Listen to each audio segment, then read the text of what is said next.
నియోజకవర్గాల్లో ఓట్ల తొలగింపు దరఖాస్తులపై తెలుగుదేశం నేతలు మండిపడుతున్నారు.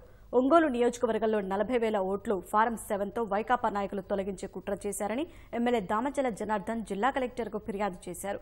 కృష్ణా జిల్లాలో ఓట్ల తొలగింపు కోసం తప్పుడు దరఖాస్తులు సమర్పించిన వారిపై ఈసీ 15 కేసులు నమోదు చేసింది. మచిలీపట్నంలో పోలింగ్ కేంద్రాలను కలెక్టర్ ఇంతియాజ్ పరిశీలించారు.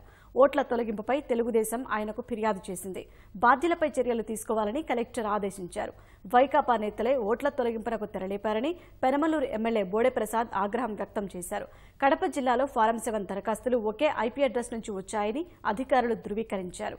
కర్నూలు జిల్లా ఆదోనిలో 8,500 ఓట్లు తొలగించారని తెదేపా నాయకులు ఉన్నతాధికారులకు ఫిర్యాదు చేశారు.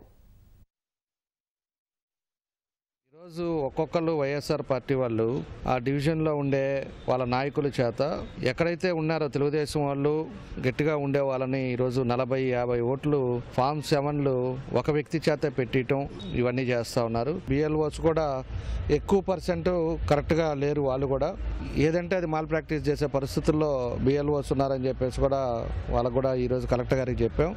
ఈ రోజుల్లో ప్రజల్లో ఒక మంచి విశ్వాసం ఉందనే ఉద్దేశంతో చేత కాకుండా ఈరోజు కావాలని డిలీషన్స్ పెట్టి మళ్ళీ వాళ్ళే ప్రెస్ మీట్స్ పెట్టి తెలుగుదేశం వాళ్ళు చేర్పిస్తున్నారు, తెలుగుదేశం వాళ్ళు ఓట్లు తీసేస్తున్నారని చెప్పేసి మా మీద బ్లేమ్ చేస్తూ ఉన్నారు.